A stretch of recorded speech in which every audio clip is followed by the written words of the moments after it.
Tapi, apakah keberhasilan ini akan membuka jalan atau justru menjerumuskannya ke dalam bahaya yang lebih besar? Di Jepang, tiba-tiba berhasil menghidupkan mesin mobil balap GT R35 yang bahkan insinyur Jepang tak mampu menyalakannya. Tapi, apakah keberhasilan ini akan membuka jalan atau justru menjerumuskannya ke dalam bahaya yang lebih besar? TKI Indonesia yang bekerja keras dan tekun serta termasuk dianggap jenius oleh berbagai kalangan ini, ia membuktikan karya-karyanya. Karena itu saudara, mari kita ungkap dalam kisah ini begitu mantap dan begitu harum.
Assalamualaikum warahmatullahi wabarakatuh. Opini Gino Television Indonesia kali ini mengabarkan dan mengisahkan tentang kejadian yang terjadi di Jepang. Bagaimana kisahnya? Mari kita ikuti hingga tuntas. Restu berusaha menenangkan getaran hatinya. Ia tahu, langkah yang akan diambil hari itu bukan hanya tentang dirinya, melainkan juga tentang masa depan keluarganya. Restu mengangguk cepat, lalu memeluk ibunya erat. Aroma kain batik yang dipakai sang ibu menempel di hidungnya, seakan menjadi bekal emosional terakhir sebelum ia pergi jauh. Hari itu, Restu resmi berangkat sebagai TKI ke Jepang.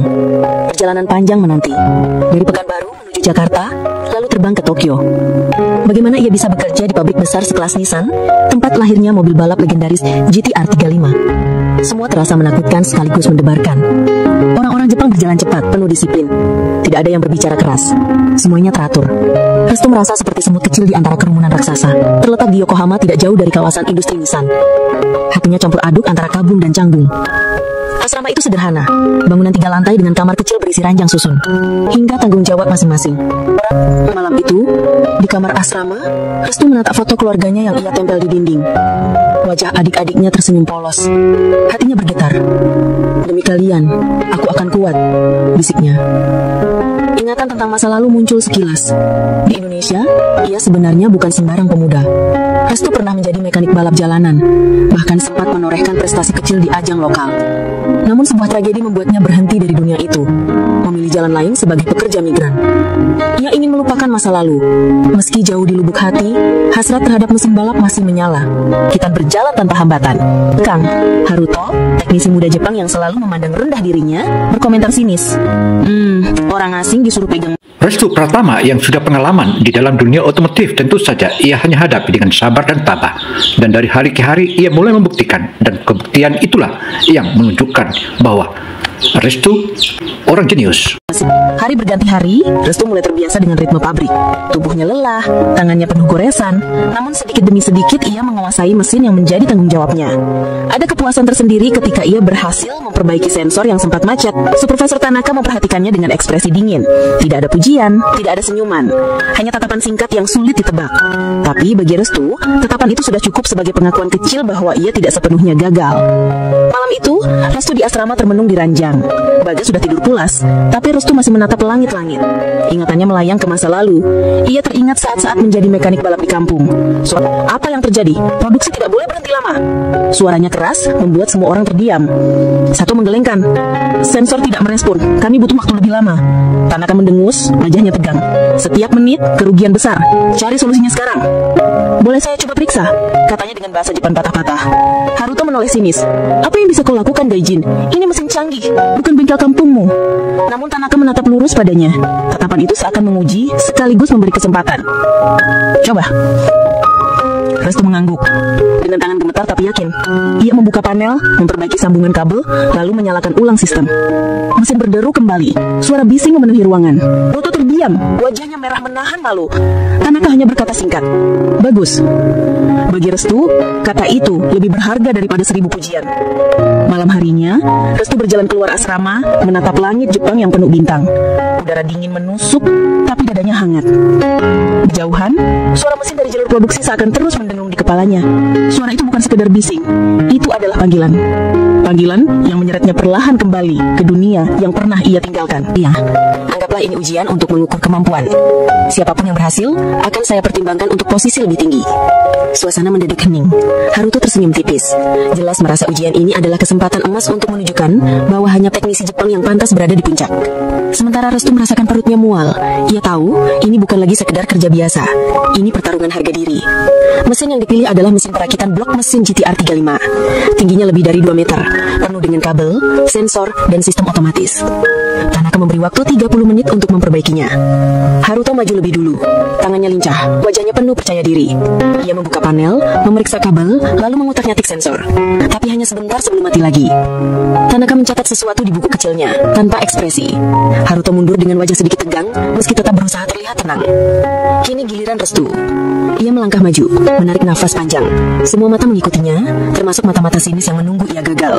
Menutup mata sebentar, mendengarkan suara logam yang bergetar, merasakan aliran listrik di kabel, dan mencium bau oli yang menempel. Semua itu seperti musik yang familiar, membawanya kembali ke masa lalu. Ia teringat saat membantu tim balap jalanan memperbaiki mesin yang mati mendadak di tengah jalan. Ingatan tentang suara knalpot, sorak penonton, dan tangannya yang penuh oli, semua menyatu dalam pikirannya. Mesin itu akhirnya maju, memperbaiki panel kontrol suhu, lalu menyalakan ulang sistem. Mesin menyala kembali, membuat suasana tenang. Tanaka menatap keduanya dengan dingin. Kerja tim, bukan pamer kemampuan. Ingat itu. Haruto terdiam, wajahnya memerah. Restu juga merasa bersalah karena ikut terbawa suasana. Detail, dan tidak pernah menoleransi kesalahan. Sekitar pukul 10 pagi, konvoi mobil hitam elegan memasuki halaman pabrik. Semua orang langsung berdiri tegak. Dari mobil utama, seorang perempuan muda turun dengan langkah anggun. Rambut hitamnya tergerai sebahu, matanya tajam, wajahnya tenang tapi penuh wibawa. Dialah Ayumi Takahashi, CEO Nissan. Aura kehadirannya membuat seluruh ruangan hening. Bahkan suara mesin seolah mengecil, kalah oleh wibawanya. Mengepal, keringat dingin mengalir di pelipis. Dalam hatinya suara ibunya terngiang. "Nak, jangan pernah takut mencoba. Rezeki dan kehormatan datang dari kerja keras." Saudara, doa dan ketabahan TKI Indonesia ini, ia terus jalankan usaha dan kerja-kerjanya. Dan itulah salah satu senjata utamanya. Restu menarik napas dalam, lalu melangkah maju. "Sumimasen," ucapnya pelan. Semua orang menoleh. Haruto menatapnya dengan sinis. "Kau, jangan main-main. Ini mobil CEO. Kalau rusak, siapa yang akan tanggung jawab?" Namun Ayumi menatap Restu lurus. Matanya yang tajam seakan menembus ke dalam jiwa. "Kau yakin bisa memperbaikinya?" Tanyanya singkat. Restu menelan ludah, lalu mengangguk mantap. "Izinkan saya mencoba bunyinya. Beri saya waktu." Alkisah saudara, Restu mampu memperbaiki dan perbaikannya itu sangat sempurna. Dan itu dia mendapat pujian dari timnya dan CEO bos. Raungan khas mesin GTR 35 memenuhi ruangan. Suaranya menderu, stabil dan kuat. Getarannya membuat lantai bergetar. Semua orang terperangah. Ayumi menatap panel indikator yang kini menyala sempurna. Matanya yang biasanya dingin sedikit melembut. Ia keluar dari mobil, melangkah mendekati Restu. "Siapa namamu?" "Restu Pratama," jawabnya dengan suara bergetar. Ayumi mengangguk tipis. "Mulai sekarang, aku akan mengingat namamu. Kalau begitu, biarkan waktu yang membuktikan." Ayumi menutup pembicaraan dengan nada dingin. Hari-hari berikutnya, Restu mulai sering dipanggil untuk membantu di bagian perawatan mesin. Malam itu Restu duduk di kontrakannya memandangi foto ibunya yang disimpan di dompet. Senyum ibunya terasa begitu dekat, seakan menyemangati. "Ibu, Restu janji akan kirim uang lebih banyak bulan ini," bisiknya. Namun tiba-tiba, bayangan mesin GTR R35 yang meraung di depan si ibu kembali muncul. Suara itu masih terngiang di telinganya, seperti api yang tak mau padam. Tiap departemen mengirim mobil prototipe yang sudah disiapkan, lengkap dengan tim mekanik pendamping. Pemenang bukan hanya soal mobil tercepat, tetapi juga tim yang paling solid dalam perawatan teknis. Bagi Restu, ini hanyalah hari kerja biasa, atau setidaknya ia mencoba meyakinkan dirinya begitu. Namun pagi itu sebuah perintah datang dari lantai atas. Saudara, Restu dalam kerja kerasnya dan ketabahannya dengan doa dan menggunakan kecerdasannya dan kejeniusannya, ia membuktikan dan Restu Pratama, segera ke ruang briefing. Suara dari pengeras terdengar. Restu terdiam di depan mesin yang sedang ia periksa. Bagas menepuk bahunya. Kayaknya kau dipanggil buat acara itu. Restu menggeleng cepat. Tidak mungkin, Gas. Aku hanya pekerja biasa. Tapi tak lama kemudian seorang staf resmi mendatanginya dengan map coklat. Pratama-san, ini instruksi langsung. Kau ditunjuk sebagai bagian dari tim teknisi pendamping GT35 Prototype. Bersiaplah, Bah. Ucapnya dengan suara mantap. Semua orang menoleh. Haruto mendengus. Kau pekerja asing? Jangan bercanda. Ini mesin prototype, bukan motor bebek di kampungmu. Tanaka ikut bersuara, tegas. Pratama, mundur. Kau tidak punya wewenang. Namun tiba-tiba suara dingin terdengar dari arah tribun. Biarkan dia mencoba. Semua menoleh. Itu suara Ayumi Takahashi. Haruto terperanjat. Nyonya, tapi biarkan. Ayumi menatap tajam. Jika dia gagal, kita sudah kalah. Jika dia berhasil, kita mungkin masih punya harapan. Tak ada yang berani membantah. Restu melangkah ke depan. Ia mengambil kunci pas, membuka bagian saluran bahan bakar. Jemarinya bergerak cepat, penuh keyakinan. Keringat mengalir di pelipis, tapi matanya fokus. Dalam waktu singkat, ia mengganti setelan, mengatur ulang jalur tekanan, lalu menutup kembali. Coba starter lagi, serunya. Pembalap memutar kunci. Mesin meraung, lalu hidup dengan suara persempurna. Semua teknisi terpaku. Haruto menatapnya dengan mata terbelalak, tak percaya. Ayumi berdiri dari kursinya, wajahnya menegang namun matanya berkilau. Mobil kembali meluncur ke lintasan. Dari lap tertinggal jauh, perlahan GTR35 mengejar. Raungan mesin lebih stabil, lebih bertenaga. Setiap tikungan dilewati mulus, setiap akselerasi seperti ledakan energi. Di tribun, sorak-sorai membahana. Nissan! Nissan! Restu berdiri terdiam, napasnya memburu. Jiwanya bergetar. Suara mesin itu, raungan itu membuatnya seperti kembali ke masa lalu. Saat-saat ketika ia berdiri di pit balap Indonesia, muda dan penuh semangat. Saat ia masih dikenal sebagai mekanik berbakat yang digadang-gadang masuk tim besar. Bara yang lama padam kini menyala lagi. Kerja asing bernama Restu berhasil memperbaiki mesin prototipe dalam hitungan menit. Sesuatu yang bahkan Haruto, teknisi senior yang terkenal perfeksionis, tidak sanggup lakukan. Nama Restu mulai beredar dari mulut ke mulut. Beberapa memuji, beberapa iri, sebagian lagi curiga. Restu sendiri duduk sendirian di kamar asramanya malam itu. Pintu tertutup rapat, lampu meja menyala redup. Di hadapannya sebuah foto tua tergeletak. Foto dirinya saat masih muda, berdiri di samping mobil balap sederhana di sebuah sirkuit kecil di Indonesia.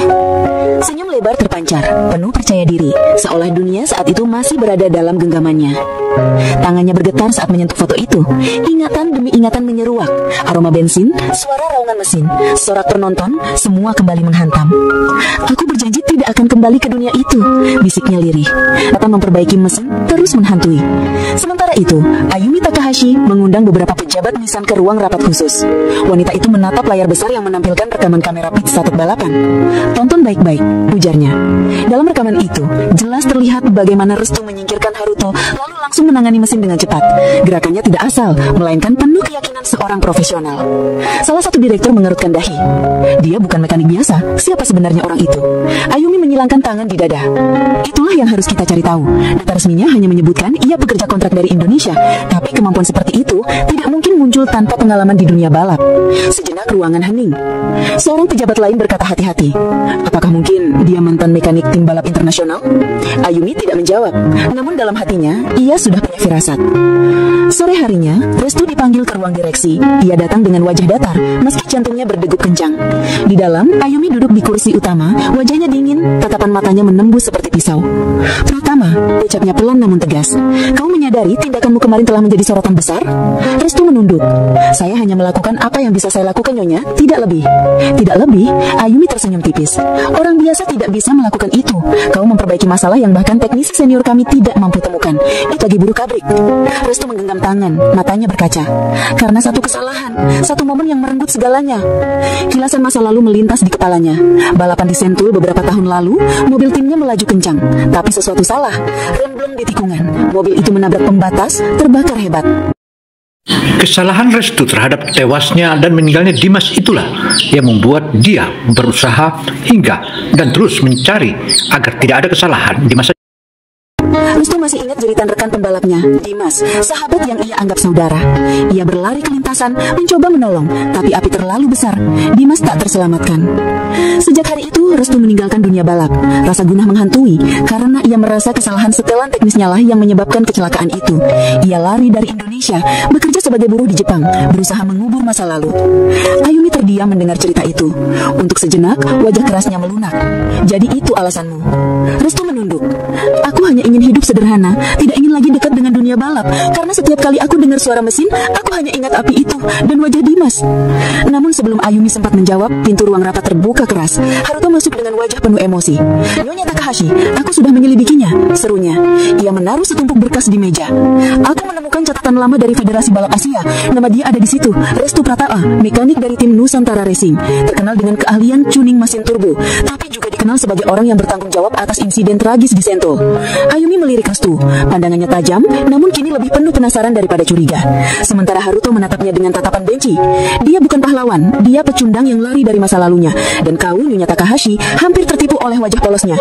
Ruangan mendadak panas. Restorannya terdiam, tak bisa membantah. Namun di hatinya bara yang tepat padam kini semakin menyala. Untuk pertama kalinya, ia merasa harus menghadapi masa lalunya, bukan lari. Suasana ruang rapat masih mencekam setelah Haruto menumpahkan dokumen masa lalu Restu ke meja. Kertas-kertas berserakan, menampilkan catatan lama, artikel koran, hingga foto-foto tim balap kecil dari Indonesia. Salah satunya menampilkan Restu muda, tersenyum di samping mobil sederhana dengan logo Nusantara Racing. Ayumi menatapnya dalam-dalam. Jadi semua ini benar? Tanyanya pelan, namun penuh penekanan. Restu mengangguk pelan, seolah menyerah. Aku tidak akan menyangkal, itu memang aku. Dan ya, aku meninggalkan semua itu karena rasa bersalah yang tidak pernah hilang. Haruto tertawa sinis. Kau mendengar sendiri, Nyonya, orang ini bukan pahlawan. Dia hanya pengecut yang melarikan diri dari tanggung jawab. Restu mengepalkan tangan, menahan amarah yang meledak dalam dada. Ia ingin membantah, namun hatinya tahu ada sebagian kebenaran di balik kata-kata Haruto. Ia memang lari, meninggalkan lintasan, meninggalkan mimpi, dan meninggalkan semua orang yang dulu mempercayainya. Aku butuh kau. Kata-kata itu menghantam Restu seperti palu godam. Tidak, Nyonya, jawabnya cepat. Suaranya bergetar. Aku tidak akan lagi. Dunia balap bukan milikku. Aku sudah berjanji tidak akan pernah kembali. Ayumi menatapnya tanpa berkedip. Janji pada siapa? Pada dirimu sendiri atau pada ketakutanmu? Restu terdiam. Pertanyaan itu menusuk, membuka luka yang ia coba tutupi bertahun-tahun. Namun sebelum ia sempat menjawab, Haruto memotong dengan nada penuh amarah. Nyonya Takahashi, Anda tidak serius kan menyerahkan proyek sebesar ini kepada orang asing, buruh kontrak yang bahkan tidak punya izin tetap? Itu penghinaan bagi seluruh tim Jepang. Diam, Haruto. Anda terlalu banyak bicara. Fakta berbicara lebih keras dari mulutmu. Kau gagal memperbaiki mesin itu. Dia berhasil. Itu cukup bagi saya. Wajah Haruto memerah. Ia menggertakkan gigi, namun tidak berani melawan langsung. Malam itu, Restu kembali ke kamarnya dengan pikiran kacau. Ia berjalan mondar-mandir, menatap foto tua Dimas yang kini terletak di atas meja. Orang asing, aku tidak akan membiarkanmu mencuri cahaya kami. Aku akan buktikan pada semua orang bahwa kau tidak layak ada di sini. Tantangan dan remehan dan terus dijelekkan Restu itu, Restu hanya bisa berdoa dan tabah, dan dia akan buktikan dan buktikan. Bukti itu akan kita lihat ke depan. Gumam Restu berseloroh. Restu menatapnya. Kali ini tidak menunduk lagi. Aku tidak berpikir apa yang kau pikirkan, Haruto. Aku di sini tidak untuk mencuri cahaya siapapun. Aku hanya ingin menebus sesuatu. Haruto terdiam, lalu tertawa sinis. Baiklah, kita lihat nanti. Kau tidak akan bertahan lama. Malam itu, Restu duduk di balkon asramanya menatap langit Tokyo yang penuh cahaya neon. Hatinya masih diliputi rasa takut, tapi kini ada bara kecil yang tak bisa padam lagi. Ia sadar, dunia mencoba menariknya kembali. Dan mungkin, kali ini, ia tidak bisa menolak. Hari ini adalah hari uji coba terakhir Nissan GT-R 35 Endurance Special sebelum diturunkan ke kejuaraan Asia. Di tengah hiruk-pikuk itu, Restu berdiri agak terpisah. Seragam mekaniknya masih sederhana, namun sorot matanya berbeda dari sebelumnya. Tidak lagi penuh keraguan, melainkan keyakinan yang pelan-pelan tumbuh. Ayumi mendekat, mengenakan setelan formal dengan ID card menggantung di leher. Hari ini, semua orang akan melihat hasil kerjamu. Aku percaya padamu, Restu. Restu hanya mengangguk. Aku akan lakukan yang terbaik. Bukan untukku, tapi untuk semua orang yang sudah percaya percaya, dan untuk Dimas. Lintasan uji coba di Sode Gaura terbentang panjang, berliku, dengan tribun kosong yang hanya diisi beberapa wartawan, manajer, dan teknisi. Udara dingin pagi bercampur bau bensin membuat suasana tegang. GTR 35 berwarna hitam metalik dengan aksen merah diparkir di tengah lintasan. Mobil itu tampak garang, seolah menunggu untuk dilepaskan. Haruto dengan wajah dingin berdiri di samping mobil. Aku masih tidak bisa menerima ini, tapi hari ini akan membuktikan siapa yang benar. Restu melangkah maju. Aku tidak ingin membuktikan apa-apa padamu, Haruto. Aku hanya ingin mesin ini hidup sesuai jiwanya. Haruto senyum sinis, tapi tidak membalas. Uji coba dimulai. Mobil melaju dengan raungan keras, menembus tikungan dengan kecepatan tinggi.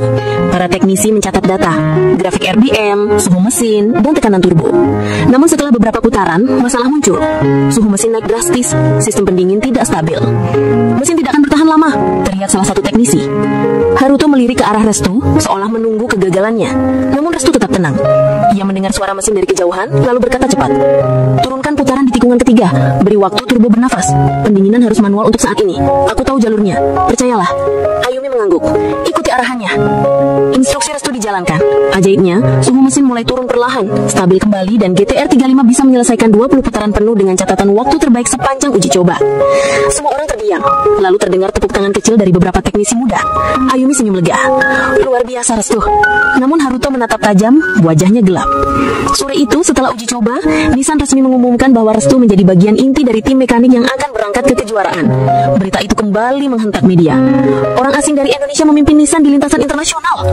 Kontroversi mekanik misterius, pahlawan, atau aib? Restu membaca berita itu sambil duduk di kamar asramanya. Hatinya berdebar, campuran antara bangga dan takut. Ia tahu, ini bukan sekedar kesempatan, tapi ujian terakhir. Di luar jendela, langit Tokyo berwarna oranye. Restu menggenggam foto Dimas, lalu berbisik. Saudaraku, aku akan melanjutkan. Aku tidak akan lari lagi. Doakan aku di sana. Hari perlombaan tiba. Sirkuit internasional Sepang, Malaysia dipadati ribuan penonton. Spanduk, bendera, dan teriakan sorak membuat suasana menggetarkan. Tim Nissan berdiri di pedek, mengenakan seragam biru tua dengan logo perusahaan. Restu ikut bersama mereka, meski ID card-nya hanya bertuliskan mekanik. Namun dalam hati ia tahu dirinya bukan lagi buruh migran yang diremehkan. Ia adalah bagian dari sejarah. GTR 35 diposisikan di grid.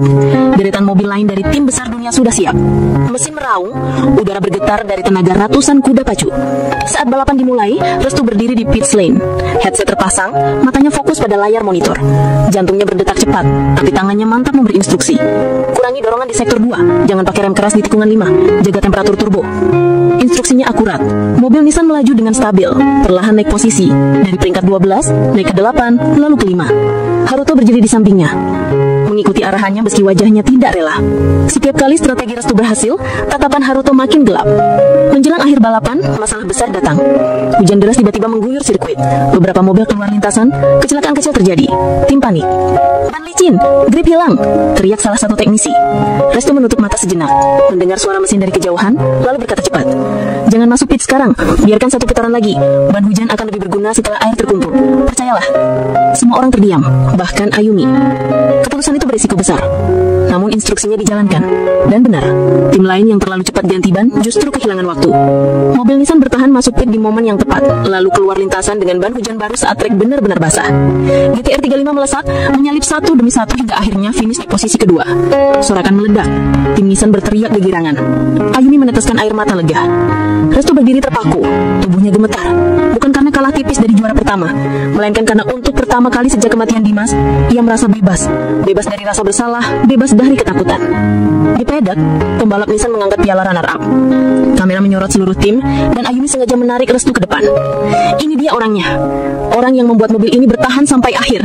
Dia bukan hanya mekanik, dia bagian dari jiwa Nissan. Sorak penonton menggemuruh, blitz kamera menyilaukan. Restu menunduk, lalu senyum kecil. Dalam hati ia berkata, Dimas, aku sudah melanjutkan. Api itu tak padam, dan kali ini aku tidak akan lari lagi. Malam setelah balapan, Restu duduk sendirian di pedek yang sudah sepi. Langit masih mendung, sisa hujan membuat aspal basah. Ia menghela napas panjang, merasakan udara lembab bercampur bau bensin.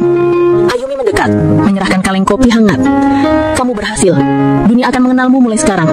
Restu menatapnya. Aku tidak butuh dunia mengenalku. Cukup aku bisa berdamai dengan masa laluku, itu sudah cukup. Ayumi senyum lembut. Itu jawaban seorang juara sejati, Restu. Restu menatap lintasan yang menghitam, lalu berbisik pada dirinya sendiri. Perjalanan baru saja mulai. Saudara, tentu saja hal ini akan menjadi catatan bagi kita semua, dan ini merupakan awal dan akhir, dan ke depan akan kita sajikan lagi hal yang paling baik. Semoga informasi ini memberikan manfaat bagi kita semua. Saya Gino Samsudin Mirsad melaporkan. Wassalamualaikum warahmatullahi wabarakatuh.